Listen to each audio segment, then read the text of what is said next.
I'm joined now by Senator Bernie Sanders. Thanks so much for joining me. My pleasure.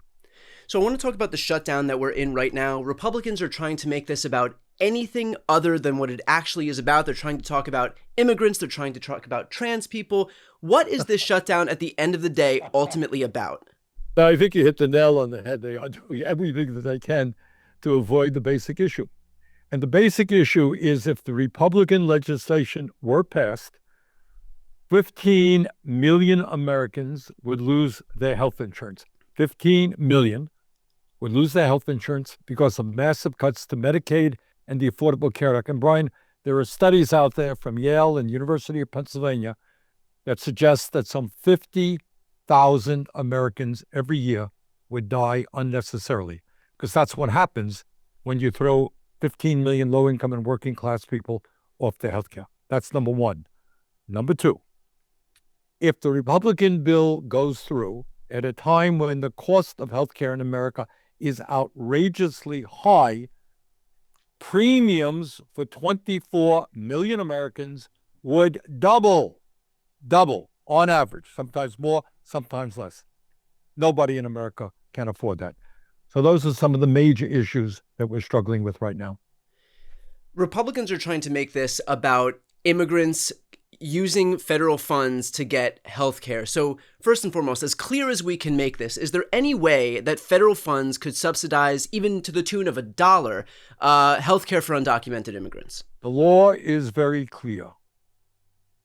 Undocumented people cannot access Medicaid, Medicare, or the Affordable Care Act. End of discussion. So what Republicans are doing, and what demagogues always do, is they deflect attention from the real issue, which is that our healthcare system is broken and they're going to make it a lot worse, and then to finding some kind of politically weak minority of people whom you blame for all the problems facing society. Nothing new. That's what demagogues always do. They are lying. This bill will impact 24 million Americans, doubling their health insurance premiums. Well, I guess in their effort to backtrack, we've seen some messaging now spearheaded by J.D. Vance that says, okay, well, actually, money is fungible. And so if you give any funding for anything earmarked for any federal program, because a dollar is a dollar, because all money is green, how do we really know that any money that was supposed to go to one thing isn't ultimately going towards subsidizing undocumented immigrants' health care in state exchanges? And so I mean, just on a general sense, look, I'm under no illusion that Democrats are masters of messaging, but when you have the Republican vice president who is leaning on the argument that money is fungible, what does that say about the effectiveness of the message that they're trying to convey right now? Look, they are lying all of the time. Look, you just put yourself in the place of a Republican member of Congress. You got to go home, and a constituent say, Mr. Congressman, why did you vote to double my health care premiums? I can't afford that.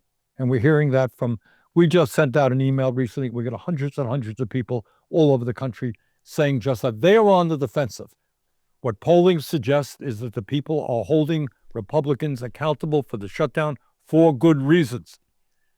So they're going to say anything, but I think they are on the ropes right now, and I think we got to remain strong. Senator, can you explain a little bit of, I know that I'm asking you to do the impossible by getting into Republicans' heads, but what is going through their mind in terms of stripping healthcare away? Republicans control the House, they control the Senate, they control the White House. The biggest, the states with the biggest enrollment in the Affordable Care Act over the last 5 years far and away have been Republican states. We're talking Tennessee, West Virginia, Texas. On average, the states that voted for Donald Trump in 2024 have seen a 157% increase in ACA enrollment. States that voted for Kamala Harris in 24 saw a 36% increase. So the new adoptees are largely in red states. This is going to hurt them. And so what's the mindset here for these Republicans who are trying their level best to make sure that this actually goes through? Well, there are a couple of things. The major goal here, as part of Trump's big, beautiful bill, which is what we're talking about, was to give $1 trillion in tax breaks to the 1%. All right, that was the main thing. And that has to do with the corrupt campaign finance system. Elon Musk puts $290 million into Trump's campaign. Other billionaires put money into Trump's campaign, Republican campaigns. They want to be repaid. And the way you repay them is through massive tax breaks. So that's number one. Number two, it is no secret that Republicans do not like public insurance programs, right? Over the years, they've tried to privatize Social Security. They want to privatize Medicare. They want to privatize Medicaid. They want to privatize the Veterans Administration. So you got a twofer here. If you cut back on funding for Medicaid, you can give tax breaks to the very rich and move along toward the privatization of public health in general. Right. That makes perfect sense. Is there no irony in the fact that really at the end of the day, what Democrats are trying to do right now is and I get the incentive for them to want to do this, to be able to offset some money for their tax cuts for millionaires and billionaires, and to be able to expedite the process of basically dismantling any government-run healthcare, because they want everything privatized, whether it's Medicare, Medicaid, the post office, the VA, you name it. You got it. But politically speaking, is there no irony in the fact that really what Democrats are looking to do is save Republicans from themselves? Because if we enter 2026 with healthcare premiums that double and triple, and you've got Republicans who control the House, control the Senate, and control the White House, they are going to be the ones that are largely to blame for what's happening. And so the Democrats are sticking their necks out to protect Republicans here, electorally speaking. Well, I wouldn't look at it like that. I would say that if the Democrats cave now, they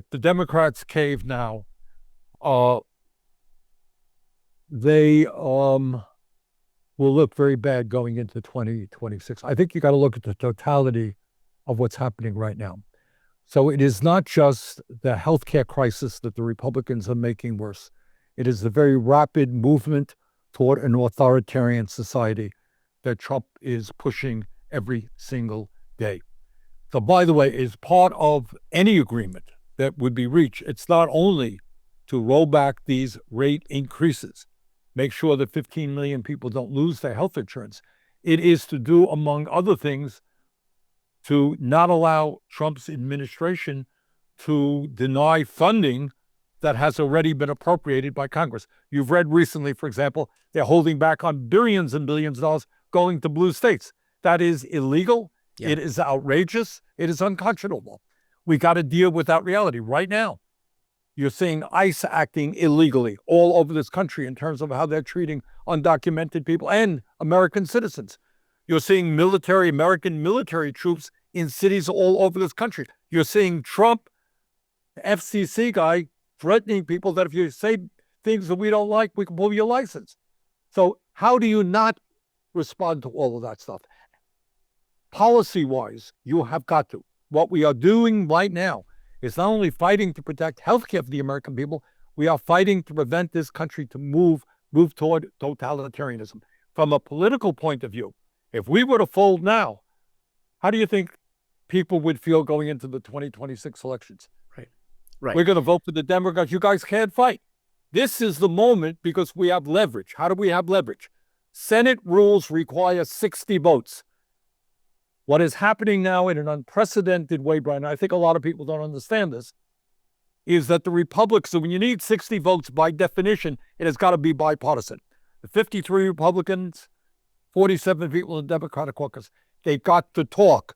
Republicans are refusing to do that. So we got some leverage now. We got to utilize that leverage. Senator, what incentive is there for Trump to even make a deal, knowing that by not making a deal, he gets to have what he wants on the healthcare front, which is to strip that healthcare away so that he can offset that money for tax cuts and, as you were saying before, exacerbate the demise of public healthcare. Oh, he has a huge incentive. Well, at the same time, he also benefits from the fact that now he views himself as unburdened, unleashed when it comes to being able to fire people, when it becomes Rust vote. No. That's what they've been doing from day one. What do you think Doge was about? You didn't need a government shutdown to do that. Yeah. Look, they don't believe in the Constitution. They don't believe in the rule of law. So they do what they do with or without a government shutdown. What is Trump's incentive to reach an agreement? I will tell you very frankly. His Republicans, you are a Republican member of Congress, you're going home. You really want to defend a doubling of healthcare premiums? You really want to tell your constituents, I'm sorry that you lost your healthcare and you may die because you can't get to a doctor? I would not like to do that. That is a terrible political position to be in. So what all the polling suggests is people correctly are holding Republicans accountable. People do not want to see a doubling in the health insurance. They don't want to see 15 million people thrown off of healthcare or to give tax breaks to the billionaire class. So I think we are in a very, very strong position. And I hope very much the Democrats hold strong on this. Can you talk for a moment about the depravity of the fact that, these Republicans were so hell-bent on making sure that they don't have to take responsibility for their own policy decision. And so in order to kind of insulate themselves, they're saying, okay, you know what? It's not that, we have a billionaire in Donald Trump who's trying to strip your healthcare away because he doesn't care about ACA subsidies. What you should really be worried about is this completely bogus, made-up notion that illegal brown people over here are why you're not getting your health care. And so as long as they can deflect the blame off of themselves onto people who, by the way, don't even benefit from the thing that they're claiming they benefit from, which is, subsidized health care. Pay taxes, by the way, for programs they can't benefit. Correct. Let's back it up here a little bit. Okay. Trump is a demagogue. Demagoguery, sadly, is an international phenomenon. It is not a new phenomenon. And what demagoguery is all about is exactly what you described. It is ignoring the major issues facing our society: income and wealth inequality, the march toward oligarchy, a collapsing healthcare system. Let's be clear, by the way, as somebody who strongly believes in Medicare for all, before Trump, before this whole business, the American healthcare system was a disaster. They are now taking it over the edge. Education system is in trouble. We got climate change out there. In other words, we got enormous crises facing this country and the world. What demagogues do is they find a minority group, politically powerless.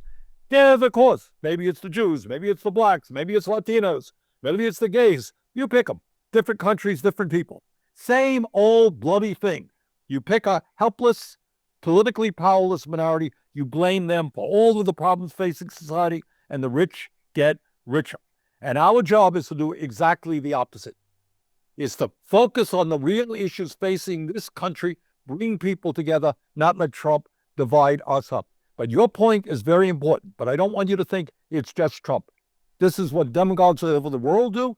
This is what demagogues historically have done. Pick on a helpless minority, trans people, undocumented people, God knows who people. I remember, 60, 70 years ago, they would tell the white workers in Mississippi, you blacks can't drink at a water fountain, right? Isn't that fantastic? Now, meanwhile, those white guys are being paid the lowest wages in the world. Right. Got it? The focus, you can drink at a water fountain. You're better than a black guy who can't drink at a water fountain. That's what demagoguery is about. Right. It's just pitting working class people against other working class people so that no one is paying attention to the millionaires and billionaires up top who are fucking everybody over. And who are getting richer and who have never, ever had it so good. Here's the point. People on top, the Musks, the Bezos, the Zuckerbergs, they're making money hand over fist. You got Musk owning himself more wealth than the bottom 52% of American households. Do you hear much discussion about that? Not at all. Do you hear any discussion about that? No, nothing. It's the undocumented's fault. So our job, focus on the real issues, bring people together, come up with real solutions, which in healthcare, to my mind, is Medicare for all, guarantee healthcare to all people as a human right, etc.